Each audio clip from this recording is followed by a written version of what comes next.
अच्छा भाई, मैं अरशद जमान दिल्ली से। और ये आपको मैं 10वीं कहानी सुना रहा हूँ। मतलब ये कि 9 कहानी पहले सुना चुका हूँ और ये 10वीं कहानी है। और इसका नाम है रुस्तम जी। रुस्तम जी के बारे में मैं आपको बता रहा हूँ कि और रुस्तम जी तो कहानी का नाम है और इसका टाइटल है सीखो और कमाओ। अब भारत सरकार, अब यहाँ एक ज़रा सी बात बता दूं आप लोगों को, थोड़ा आसानी रहेगी कि गवर्नमेंट ऑफ इंडिया की भी एक स्कीम है सीखो और कमाओ। भारत सरकार की मिनिस्ट्री ऑफ माइनॉरिटी अफेयर्स की के अंदर चलने वाली एक स्कीम है जो एनजीओस को फंड देते हैं, ग्रांट देते हैं। वो है सीखो और कमाओ। मतलब ये कि भारत सरकार माइनॉरिटीज के लिए ये प्रोग्राम लेके आई है सीखो और कमाओ। मगर उस सीखो और कमाओ से मेरे इस सीखो और कमाओ का कोई ताल्लुक नहीं है। ये बिल्कुल अलग की बात है, बिल्कुल ही अलग है। आज आप इसमें जो सीखेंगे और फिर जो वो बुरी आदत छोड़कर कमाएंगे, पैसा कमाएंगे, वही खुशहाली लाएगा, वही हमारे देश में विकास पैसा पैदा करेगा। अपनों के लिए फ़ायदा पहुंचाए, भलाई में पैसा लगाइए, समाज की सेवा में पैसा लगाइए। यानी आप वो बुराई खत्म कर देंगे इस कहानी को सुन के, अगर आप आदमी हैं तब, जो मैं इसमें आपको बताना शुरू कर रहा हूं। तो सीखो और कमाओ में मैं आपको ये बात बताता हूं कि एक बार मिनिस्ट्री ऑफ अर्थ साइंस के एक प्रोग्राम में, सेमिनार में, मैं लेक्चर देने के लिए, भाषण देने के लिए, छोटा सा भाषण देने के लिए मुझे बुलाया गया। वो सेमिनार 2 दिन का था और वलसाड़ गुजरात में होना था। उसके लिए मुझे हमारी ऑर्गेनाइजेशन ने हमें भी मुझे कहा कि आप भी की नोट पर्सनस जो इसमें है, लिस्ट में आपका नाम है और आपको सर वलसाड़ जाना पड़ेगा। मैंने कहा भाई वलसाड़ भी चले जाएंगे, कोई बात नहीं, वलसाड़ तो अच्छी जगह है, नामवर जगह है। वलसाड़ का तो बहुत नाम है और वलसाड़ का सबसे ज़्यादा नाम इसलिए कि हमारे मुरारजी देसाई वहीं के थे, निरूपा राय फिल्म स्टार भी वहीं की थी, और मुल्क की पहली जस्टिस, लेडी जस्टिस, वो भी वलसाड़ की थी। और वलसाड़ का सबसे बड़ा मुकाम ये है कि वहाँ पारसी लोगों का हेडक्वार्टर है, पारसी लोगों के मजहब का हेडक्वार्टर है। ये मैं उनके बारे में भी आपको बताऊंगा। तो अब पहले मैं ये बता दूं कि मैं वलसाड़ के लिए मैंने तैयारी करी जाने के लिए, और सबसे आसान तरीका, रास्ता ये था कि भाई दिल्ली से सबसे पहले मैं बम्बई पहुंचूं। मुंबई वो आसान है, 2-2.5 घंटे में मुंबई पहुंच जाता। फिर मुंबई में एक आध दिन आराम करके, रेस्ट करके, मैं वलसाड़ के लिए आराम से ट्रेन के जरिए जा सकता हूं। ये प्रोग्राम बना के वलसाड़ के जाने का मेरा रूट तय कर दिया गया। टिकट भी हो गया और फिर यहाँ से जाने का टिकट और फिर वो सब बातें तो सब तैयारी हो गई सोसाइटी ऑर्गेनाइजेशन की तरफ से। अब मैं बम्बई पहुँच गया, बम्बई में रुका एक दिन। फिर नेक्स्ट डे मैं 3 बजे के करीब करीब एक ट्रेन जाती थी बोरीवली से वलसाड़ के लिए। बहुत ही सारी ट्रेनें हैं, लेकिन 3 बजे वाली ट्रेन डिसाइड हुई कि भाई 3 बजे की जो ट्रेन है आप उससे चले जाएंगे। मैंने कहा ठीक है। अब तो 3 बजे मैं अपने एक साथी के साथ, वो मेरा दोस्त नहीं था, साथी था, साथ में जा गए थे। तो हम बोरीवली स्टेशन पे पहुंचे। बोरीवली स्टेशन पे जाके देखा इतना रश, इतनी भीड़, टिकट की विंडो पे भी बहुत भीड़। अभी मैंने कहा भाई ये तो बहुत भीड़ है, तो बड़ा मामला गड़बड़ हो जाएगा, हम तो ले ही नहीं सकते टिकट, ट्रेन आने में भी 15 मिनट थे। तो ये तय हुआ कि भाई बगैर टिकट, विदाउट टिकट आप इस ट्रेन में बैठ जाएं। और हम लोगों ने, दोनों ने तय करा, मैंने और मेरे साथी ने, कि भाई ट्रेन में ऐसे ही चलते हैं बगैर टिकट। ज़्यादा से ज़्यादा कोई चेकर आएगा, टीसी आएगा, टिकट कलेक्टर या तो पैसे ले ला के मान जाएगा, नहीं तो ये है कि 200-400-500 रुपए का क्लेम व्लेम, रसीद वसीद काट देगा। ठीक है, मुसीबत से तो बच जाएंगे। तय हो गया, ट्रेन आ गई, भीड़ बहुत। हम सेकंड नहीं 3 AC में हम लोग उस ट्रेन के डब्बे में चढ़ गए। 1.5-2 घंटे का रास्ता, 2 घंटे का रास्ता था बोरीवली से वलसाड का। तो हमने कहा 2 घंटे में क्या हो रहा है, देखी जाएगी, चल जाओ। भाई साहब हम लोग अभी बैठे भी नहीं थे, जैसे ट्रेन चली लोग इंतज़ार में खड़े थे, टीसी बीसी फौरन अंदर। भाई साहब टिकट, अरे मैंने कहा भाई ट्रेन में जगह नहीं थी और प्लेटफॉर्म पे जगह नहीं थी और वहाँ विंडो लाइन बहुत तगड़ी थी, हम तो बगैर टिकट आ गए, अब तुम बोलो क्या चाहते क्या हो। उसने कहा भाई साहब दंड तो देना पड़ेगा आपको। हमने कहा भाई दंड के लिए तो हम पहले से दिमाग बनाए हुए हैं, हमें तो मालूम ही है कि दंड देना पड़ेगा। तो मैंने कहा, कहने का बस तो ठीक है, फिर तो कहने सुनने की ज़रूरत ही नहीं। मैंने कहा तो रुको मैं दंड ज़रा से निकाल लूँ। मैंने जेब में हाथ डाल के 100 का नोट निकाला और वो दंडवती को मैंने दे दिया कि ले भाई पकड़। और वो जो हमारा साथी था उसने भी 100 रुपये दे दिए कि ले भाई पकड़। वो 200 रुपये लेके टीसी साहब चल दिया आगे। उनको तो बस वही है, आमदनी है, जो भी कुछ है उनका तरीका है। किसी तरह वलसाड पहुंच गए। वलसाड में अगले दिन था प्रोग्राम, यानी नेक्स्ट डे वो सेमिनार होना था, एक बड़ा हॉल था उसके अंदर। अब वो हम जाके वलसाड गए, हमारे रहने सहने का भी इंतज़ाम था। तो वहाँ जाके बाहर निकल के ऑटो ले लिया, फिर वहाँ पहुँच गए जहाँ हम लोगों को ठहरने के लिए पहले से ही तय प्रोग्राम था। वहाँ जाके ठहरे एक होटल में रुके। आराम अच्छा लगा वलसाड। और वो दिमाग में ये भी था कि मोरारजी देसाई हमारे प्रधानमंत्री, देश के स्वर्गीय प्रधानमंत्री यहीं के थे। और ये भी था दिमाग में कि निरूपा राय फिल्म स्टार भी यहीं की थी, और भी बहुत सारी बातें थी। तो वो देखा। अब एक जगह हमने देखा कि एक बहुत बड़ा एक पीछे दीवार और बहुत बड़ा मोरारजी देसाई का स्टैचू लगा हुआ और नीचे थोड़ा सा पानी के फुहारे और ये बना हुआ था। तो वो भी देख के अच्छा लगा वलसाड में। यहां तक आपने वलसाड के पहुंचने की मेरी कहानी सुन ली। अब देखिए रात तो अभी होने में थोड़ा वक्त था, काफ़ी था। हम मेरे ख्याल से हम लोग 5:30 बजे करीब वहाँ पहुँच गए थे अपनी जगह पे जहाँ हमें ठहराया गया था। अब वहाँ से ये तय हुआ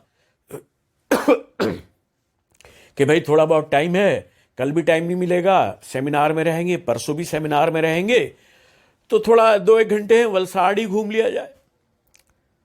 तो सबसे पहले ये तय हुआ कि वलसाड में हम लोग जाएं कहाँ। तो लोगों ने कहा कि आप जो हैं वलसाड में यहाँ एक सी फेस है, वहाँ चले जाइए, थोड़ी दूर है। हम वहाँ चले गए। वहाँ गए तो लोगों से मुलाकात हो गई, 1-2-4 लोग। और अच्छा, हमारी आदतें भी ऐसे ही हो गई हैं शुरू से कि भाई चलते हुए शख्स को, रुके हुए को, बैठे हुए को जब तक हम उससे अपना ताल्लुक़ ना बना लें मज़ा ही भी नहीं आता। तो वहाँ एक हम लोग बैठे थे, एक थोड़ा सा चाय का इंतज़ाम था और खुला हुआ सा एरिया था। उसमें जब हम बैठे थे तो हमारी ही टेबल पे एक, बिल्कुल उसी टेबल पे, हम तो 2 थे, और वो टेबल पे पहले से एक पारसी बाबा बैठे थे, पारसी कम्युनिटी। तो पारसी कम्युनिटी भी माइनॉरिटीज़ में आती है। तो मैंने उनसे बातें शुरू करी। मैंने कहा आप कहाँ से? तो उन्होंने बताया कि भाई, उन्होंने सारी बातें बताई कि मैं रहने वाला तो मैं पूना में रहता हूँ। वो पारसी बाबा बताने लगे कि मैं पूना में रहता हूँ। तो मैंने कहा आप यहाँ घूमने आए हैं? तो उन्होंने कहा नहीं, हमारा जो मजहबी सेंटर है, धर्म का जो बड़ा केंद्र है, वो यहाँ है थोड़ा सा आगे, मैं वहाँ जाऊँगा कल। तो मैंने कहा अच्छा, आप सिर्फ इसलिए पूना से आए हैं कि धर्म के? हाँ, मैं आता रहता हूँ। नहीं, मैं लगातार आता रहता हूँ। मैंने कहा आप हमेशा आते रहते हैं? मुझे ताज्जुब हुआ। मैंने कहा अच्छा। तो वो कहने लगे कि भाई मामला ये है कि मेरा चंदन की लकड़ी का व्यापार है, मेरे पास लाइसेंस है, गवर्नमेंट की परमिशन है। मैं चंदन जो कर्नाटक के साउथ में होती है, तो वहाँ के जंगलों से जो चंदन के पेड़ों की लकड़ियाँ हवाओं से, आंधी से, तूफान से और इन सब चीज़ों से टूट जाती हैं, तो वहाँ का जो डिपार्टमेंट है फिर वो उसका ऑक्शन करता है चंदन की लकड़ियों का। और चंदन की लकड़ी चूंकि बैंड आइटम है, इसलिए वो ऑक्शन जो है, जो छोड़ा जाता है, जो ऑक्शन में जिनको दिया जाता है, वो सिर्फ उन्हीं लोगों को दिया जाता है जिनके पास लाइसेंस होता है चंदन की लकड़ी खरीदने का, व्यापार करने का, और परमिट होता है। चंदन की लकड़ी को आप काट नहीं सकते। चंदन की लकड़ी जो नेचुरल सूख के गिर गई या कट के गिर गई, तफाक से टूट के गिर गई, या हवा या आंधी या तूफान में गिरी हुई पड़ी है, तो फॉरेस्ट डिपार्टमेंट के, वहाँ के डिपार्टमेंट के लोग उसे इकट्ठा करते हैं, उसको साफ सुथरा करते हैं, छोटे छोटे पीसेस में बनाते हैं, 8-8 इंच 6-6 इंच जैसे भी होता है, फिर उसके टुकड़े करके उसकी ढेरी लगाते हैं, ढेरिया में फिर उसका ऑक्शन करते हैं, और ऑक्शन करने के बाद वो खाली ऑक्शन वही लोग ले सकते हैं जो परमिट होल्डर होते। तो मैंने कहा फिर आप उस चंदन की लकड़ी का क्या करते हैं? कि चंदन की लकड़ियों को फिर वो कहने लगे इत्र वाले ख़रीदते हैं, बम्बई में उसके बायर हैं, ख़रीदार हैं, मोहम्मद अली रोड पे ख़रीदार हैं। और उन्होंने ये बात बताई कि इत्र वालों के अलावा मुझे नॉर्थ ईस्ट में भी कोई जगह बता रहे थे कि वहाँ भी मेरा है, बायर हैं, वो ख़रीदते हैं। और फिर कहने लगे कि चूँकि हमारे धर्म में, यानी पारसी के मज़हब में, चंदन की लकड़ी को जला के ही पूजा की जाती है, जो हमारे उनके जो सेंटर से, जो मंदिर, उनके जो मरकज़ हैं, मजहबी मरकज़, उसमें जलाई जाती हैं। तो कहने लगे कि यहाँ वलसाड में हमारा सबसे बड़ा सेंटर है पारसियों का, और पारसियों का जो सबसे बड़ा सेंटर है, यहाँ काफ़ी लोग लकड़ी ख़रीदते हैं। तो मेरे यहाँ डीलर बैठे हैं जो मुझसे चंदन की लकड़ी के टुकड़े ख़रीदते हैं। इस कारण मुझे हर 15 दिन के बाद यहाँ, या 20 दिन के बाद आना पड़ता है। वो डीलर से पैसे भी लेके जाता हूँ और उसको चंदन की लकड़ी के टुकड़े सप्लाई करता हूँ। यहाँ तक आप लोगों की बात समझ में आ गई कि वलसाड जाना क्यों हुआ। और वलसाड में मेरी जो रुस्तम जी से बात हुई, इनका नाम था रुस्तम जी, ये पारसी थे। तो पारसी के जो नाम होते हैं, रुस्तम जी, पेस्टन जी और इसी तरह के होते हैं, ज़्यादा मुझे पता नहीं। बहरहाल रुस्तम जी से भी ताल्लुक़ हो गया। रुस्तम जी ने हेलो हाय अच्छी जब हो गई हमारी, तो रुस्तम जी कहने लगे, मैंने रुस्तम जी से पूछा कि यहाँ पारसियों का जो ये धार्मिक सेंटर है, ये यहाँ किस लिए बना? तो आप ताज्जुब करेंगे कि रुस्तम जी ने मुझे एक कहानी सुनाई कि सैकड़ों साल पहले हम लोग, जो पर्शियन लोग थे, वहाँ ईरान के इर्द गिर्द, ईरान में के नॉर्थ ईरान और इधर उधर रहते थे। वहाँ किसी किंग का नाम ले रहे थे। जब वो किंग वहाँ आया तो उसने हम पे जुल्म ढाए, मारा पीटा। तो सारे हम लोग वहाँ से, बहुत सारे लोग अलग अलग दुनिया के इलाके में, दुनिया में भागे गए। और एक शिप, मशीन वाला शिप नहीं, हवा से चलने वाला शिप जो पर्दों के साथ चलता था, पुरानी टाइप का, मतलब समझ लो बहुत बड़ी बोट, उसमें हम लोगों के पूर्वज बैठ के, कोई रास्ता का पता नहीं था, कोई नक्शा नहीं होता था, कोई ठिकाना नहीं होता था, कोई बताने वाला नहीं होता था। बस अपनी जान बचाने के लिए उसमें शिप में बैठ गए और शिप पानी के हिसाब से हवाले कर दिया, भैया चाहे जहाँ ले चल। वो शिप कई दिन तक पानी में चलता रहा, कभी कहाँ है, और किसी को कुछ पता नहीं था कहाँ जा रहे थे। उन्होंने ये भी बताया कि उस शिप में जो लोग सवार थे, वो शिप के सवार लोग को खाना भी कम पड़ गया था। तो वो किसी तरह से बेचारे करते करते, अब खाने भूख लगने लगी, खाना कम पड़ गया, तो लिहाजा वो क्या करा कि जो सबसे पहली बार जहाँ शिप को एक लैंड दिखाई दिया, खुशकी दिखाई दी, वहाँ शिप आके लग गया। तो उन्होंने बताया कि यही वो जगह है जहाँ हमारा शिप सैकड़ों साल पहले आके लगा। जब उस शिप से बहुत सारे लोग उतरे और सी फेस के पे कहीं जाके ठहरे, तो वहाँ के किंग, जो उस वक्त रूलर थे, जो राजा थे, उन्होंने अपनी फ़ौज के कुछ लोगों को भेजा कि उनको पकड़ो कौन आए हैं मेरे देश में। तो कहने लगा हमारे सारे पूर्वज जो उस कश्ती में आए थे, बच्चे, बूढ़े, जवान, औरतें, ये वो, सबको अरेस्ट करके, गिरफ्तार करके राजा जी के दरबार में पेश कर दिया। अभी मेरी कहानी नहीं शुरू हुई है, अभी तो मैं जरा बता रहा हूं आपको कि जो रुस्तम जी थे उन्होंने मुझे क्या क्या बताया। अब उनको वहां पेश करा तो देखिए, वो तो पर्शिया से आ रहे थे, उनकी ज़बान और हमारे देश के जो यहाँ के गुजरात के राजा होंगे उस ज़माने में, उनकी भाषा एक दूसरे नहीं समझ पा रहे थे, जानते ही नहीं थे। वो पता नहीं कौन सी भाषा बोलते थे, ये पता नहीं कौन सी भाषा उस ज़माने में बोलते थे। हज़ारों साल की बात, मतलब बहुत लंबी बात है, पुरानी। तो जो उनकी कश्ती के लीडर थे पारसियों के, वो कहने लगे, रुस्तम जी ने बताया कि जो उस ज़माने में हमारी कश्ती के जो लीडर थे वो भी गिरफ्तार कर लिए गए। सब लोग गए राजा के दरबार में, जब खड़े हो गए हाथ जोड़ के, तो राजा ने पूछा कि हाथ हिला के कि तुम लोग कैसे यहां आए। भाषा तो आती ही नहीं थी, वो इशारे से पूछा राजा ने कि भाई तुम लोग सब के सब यहां कैसे घुसे हमारे देश में। तो पारसियों ने भी इशारे में कहा कि सरकार, कश्ती को हाथ हिला के बताते हुए करे कि साहब कश्ती में बैठ गए थे, कश्ती जहां के रुकी वहीं उतर गए हम। तो उन्होंने कहा आप तो लोग यहां आए क्यों? तो उसने कहा हुजूर वहाँ एक राजा आ गया है, हमारे किंग दूसरा आया है, वो बहुत ख़तरनाक है, बहुत कातिल है, बहुत क्रूट है, बहुत मारता है, मार रहा है हमारे बच्चों को और हमारे औरतों को तक को भी मार रहा है, उनके साथ जुल्म कर रहा है। उससे डर के भाग के हम यहाँ आए। तो तुम कह तुम वहाँ लड़ाई वड़ाई भी हुई? राजा ने पूछा। तो ये समझ तो एक दूसरे की भाषा रहे ही नहीं थे, बस इशारों में बातें हो रही थी दोनों, उधर से भी इशारा हो रहे थे, इधर से भी इशारा होता। तो उसने कहा कि भाई कि जी साहब जो भी कुछ कहा होगा। राजा ने कहा कि तुम्हारा यहां क्या रवैया रहेगा, तुम लोग पारसी लोगों का हमारे इस मुल्क में क्या तरीका रहेगा, ये बताओ। अच्छा मैं रोकूं बात को, हमारे सब टाटा साहब है ना, टाटा जी, वो जो उद्योगपति टाटा, वो भी पारसी हैं, ये बात याद रखना। कितने महान लोग हैं, कितने करेक्टर, कितने स्टाइलिस्ट लोग हैं, क्या उन्होंने तरक्की, क्या देशभक्ति कर निभाई है और कितना समाज की खिदमत की है। अब उनकी बात मैं कभी फिर बताऊंगा, बहुत सारी बातें उनके साथ भी हैं।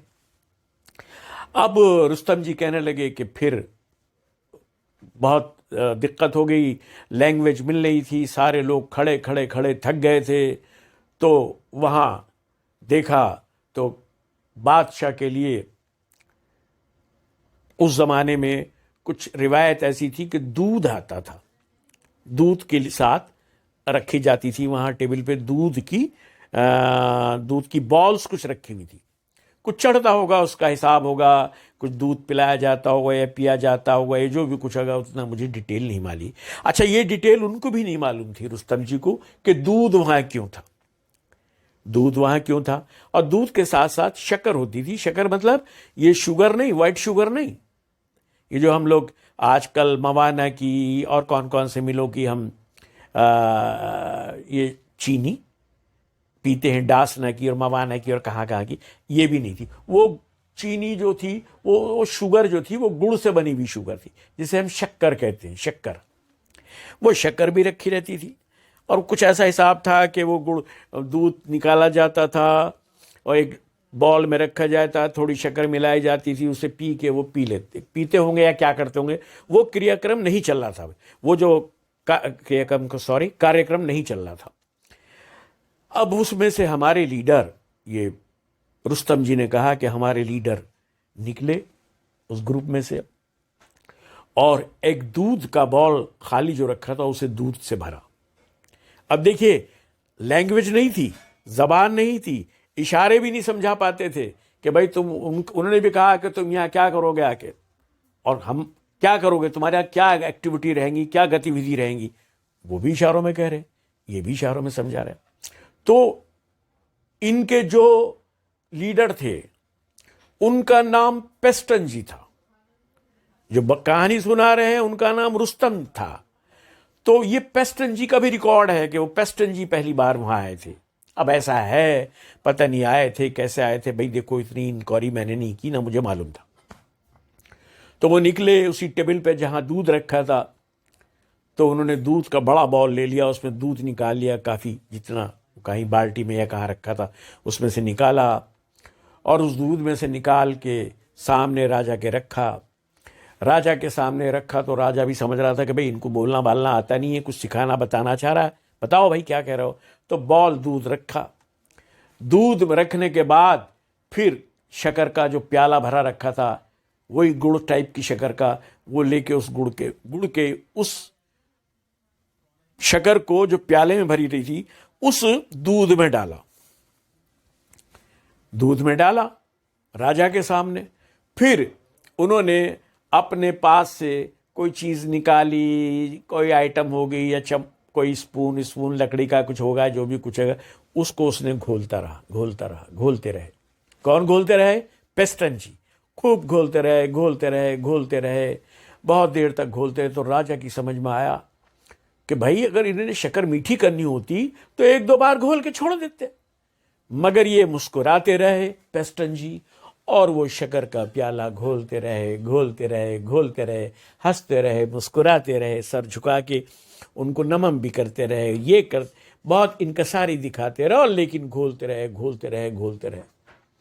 बहुत देर तक जब घोलते रहे, और राजा को लगा कि यार शक्कर तो दो तीन चक्कर में घुल जाती, ये बार बार इतना लंबा क्यों घोल रहे हैं। तो बादशाह था, अक्लमंद थे, अक्लमंद तो होते ही थे, इसीलिए तो बादशाह थे। और ये भी पेस्टन जी भी लीडर थे, अक्लमंद थे, इसीलिए तो उन्होंने ये फॉर्मूला निकाला। जब शक्कर को घोलते रहे तो वो जो राजा थे वो समझ गए कि ये आदमी मुझसे ये कहना चाहता है कि इसका रोल शक्कर जैसा होगा, दूध में जैसे शक्कर घुलती है, इनका रोल हमारे मुल्क में एक शक्कर जैसा होगा, मीठा, स्वीट, आप लोगों से मिलजुल के रहना, हिंदुस्तानियों के साथ मिलजुल के प्रेम से रहना, और तुम्हारे साथ इनकसारी से रहना, प्यार से रहना, लाड में रहना, कोई दिक्कत ना पैदा करना। और वो मुस्कुराते रहे और हिलाते रहे। जब राजा की ये बात समझ में आ गई, राजा अपनी सीट से खड़े हुए, जो उनका सिंहासन था उससे खड़े हुए। हमारे देश के राजा, जो उस वक्त गुजरात के राजा, उस एरिया के राजा होंगे, जो भी हो, और नीचे उतरे, और पेस्टन जी यानी वो लीडर जो पारसियों के लीडर थे, उनके दोनों हाथ पकड़ के उन्होंने हिलाया, वो भी हिलाते रहे। इधर इनकी भी समझ में आ गया कि राजा ने हमें एक्सेप्ट कर लिया है, हमें अपने यहाँ शरण देने के लिए इजाज़त दे दी है। और राजा ने जितने झटके दे रहे थे उतनी बार वो कह रहे थे कि जो तुम्हें चाहिएगा मैं दूंगा, फिर झटका दिया कि जो तुम्हें ज़रूरत होगी मैं दूंगा, और फिर कभी थपथपाया तो इसका मतलब ये कि तुम्हें सेफ्टी रहेगी यहाँ, और फिर सर पे हाथ रख के बताया कि तुम्हें कोई भी यहाँ परेशान नहीं करेगा इस इलाके में, और फिर गले लगाया कि तुम हमारे दोस्त हो। फिर गले लगाने से ये समझ, तो ये देखिए कि ये सोचने की बात है कि किसी की दोनों की ज़बान नहीं मिलती थी, लेकिन एक दूसरे को वो किस तरह से समझा रहे थे और किस तरह प्यार कर रहे थे। राजा ने किस तरह से उनको अडॉप्ट किया और कितना प्यार किया। आज भी पारसी हमारे मुल्क में उसी तरह दूध में शक्कर की तरह रहते हैं, बहुत प्यार से रहते हैं, बहुत सुकून से रहते हैं, कभी किसी को तेज आवाज़ में बोलते नहीं। और हमारे देश में की तरक्की में, उसके विकास में उनका क्या योगदान है, कितना प्यार है, कितना उन लोगों में भाव है। अब आपकी बात यहाँ ख़त्म हो गई। ये मैंने अभी वहाँ की वलसाड की बात बताई। खैर, फिर मैंने उनसे पूछा, मैंने कहा भाई आप जाते हैं वहाँ जंगल में, जब जाते होंगे तो कहना फॉरेस्ट डिपार्टमेंट में जाता हूँ। तो कहना, मैंने कहा ये फॉरेस्ट डिपार्टमेंट में जाते हैं, वहाँ भी जाते हैं आप? क्या हाँ, वहाँ जब फॉरेस्ट का ऑक्शन होता है उनकी खबर मेरे पास आती है, उनका लेटर आता है, तो फिर मैं उस ऑक्शन में हिस्सा लेता हूँ, पैसे जमा करता हूँ, सामान लाता हूँ। इस तरह से मैं सारे जो पारसियों के केंद्र हैं, धार्मिक केंद्र, उनमें सप्लाई करता हूँ। मैं बहुत खुश हुआ। मैंने कहा एक बात बताइए रुस्तम जी, कि वहाँ तो मैंने सुना है चंदन की लकड़ी पर सांप बहुत रहते हैं। अब देखो भाई, मेरी कहानी जो वाकया है, जो उन्होंने मुझे सुनाया, वो सुना रहा हूँ, अब शुरू हो रही है। अब जरा गौर से सुन लो तो मैंने कहा आपकी वहां पर सांप बहुत रहते होंगे चंदन की लकड़ी पे, मैंने सुना है और कहीं पढ़ा है कि चंदन के पेड़ों से सांप लिपटे रहते हैं, सांप लिपटे रहते हैं और बड़ा खौफनाक मंजर होता है। तो रुस्तम जी ने कहा कि हाँ, ऐसा हम भी सुनते थे, कहा करते थे, लेकिन सांप चंदन की लकड़ी पे लिपटे रहते थे, उनके पेड़ों पे दरख्तों के पास रहते थे, इसलिए रहते थे कि चंदन के पेड़ में से खास किस्म की खुशबू निकलती है, बहुत बढ़िया खुशबू निकलती है, आप तो जानते ही हैं। तो सांप उस खुशबू से अट्रैक्ट होके वहां चंदन के पेड़ पे चढ़ जाते थे और वहां रहते थे जब तक भी रहा। मैंने कहा अब कि यार अब बताओ, खाली खुशबू से पेट थोड़ा ही बढ़ जाएगा भाई, पेट खाली खुशबू से नहीं भरा करता भाई साहब। चंदन के पेड़ पे सांप तो गया खुशबू लेने के लिए, लेकिन साले को 1-2 दिन के बाद भूख तो लगेगी। अब भूख लगेगी तो उसको उतरना पड़ेगा, तो काहे की खुशबू। तो जब सांपों ने ये अंदाजा लग गया कि भैया खुशबू से बेहतर पेट है, भूख है, बच्चों को भी उनको अपने देखभाल करना होगा, कुछ खिलाना होगा, कुछ प्यार, कुछ मौत, इधर उधर इधर भी जंगल में जाना आना होगा, तो उन्होंने वहां पेड़ों पे चढ़ना कम कर दिया है। अब वहां वो ज्यादा नहीं जाते। तो पेड़ों की बारे के वहां के चंदन के पेड़ों के लिपटे हुए सांपों के बारे में उन्होंने मुझे बात बताई कि सांपों की तादाद वहां के रिकॉर्ड के हिसाब से और वहां के डिपार्टमेंट के हिसाब से अब पेड़ों पे कम हो गई है। ये बात यहां तक आप लोगों को सुन ली। अब मेरी यहां आपको एक रिक्वेस्ट है और आपको एक लीड है, और आपको जिसे हम रहनुमाई जो है, मैं जो कर रहा हूं, लीडिंग कर रहा हूं, उसमें अब इसका आप नुक्ता जोड़ लीजिए। ये जो फेसबुक पे बैठे हुए लोग और पता नहीं इंस्टाग्राम पे और कहां कहां बैठे हुए क्लब हाउसेस चला रहे हैं, घंटों घंटों रातों रात दिनों दिन खराब कर रहे हैं, इसका कोई वजूद नहीं है। ये चंदन की खुशबू जैसा अट्रैक्ट कर रहा है आपको, तो ये जितना वक्त आप इन चीजों में लगा भी रहे हैं, अल्टीमेटली आपको विकास के लिए, बच्चों के लिए, अपनी शादियों के लिए, खेलकूद के लिए, समाज के लिए, मोहल्लेदारों के लिए, शहर के लिए, पड़ोसियों के लिए धन जरूरी होगा, कमाना पड़ेगा, तभी तो आप विकास में भागीदार होंगे। और खाली आप चंदन के पेड़ की खुशबू लपटे रहे, भैया वो सांप छोड़ के भाग गए चंदन की लकड़ियों को, खाना भी तो खाना है, कब तक बैठे रहते चंदन की लकड़ियों पे। ये बात मुझे वो जो पिस्टन जी बता रहे थे, मुझे बहुत समझ में आई, बहुत समझ में आई। हालांकि इसी बात का एक तरह से भोगी मैं भी हूं। तो मेरा याद रखो बच्चों, बड़ों और या जो लोग हैं, कि जो क्लब हाउस, इंस्टाग्राम, इसमें उसमें जो वक्त खराब हो रहा है, काम की बातें करो, काम की बातें सीखो, काम की बातें सिर्फ सुनो, उसमें भी टाइम दो, लेकिन अपनी तरक्की और अपनी तरक्की के समाज की तरक्की, अपने मुल्क की तरक्की पे भी ध्यान दो। बस आज की कहानी इतनी है, और मैं कल फिर आपको एक नई बात सुनाऊंगा, नई इंटरेस्टिंग बात सुनाऊंगा। आज तक के लिए बस, शुक्रिया, थैंक यू वेरी मच।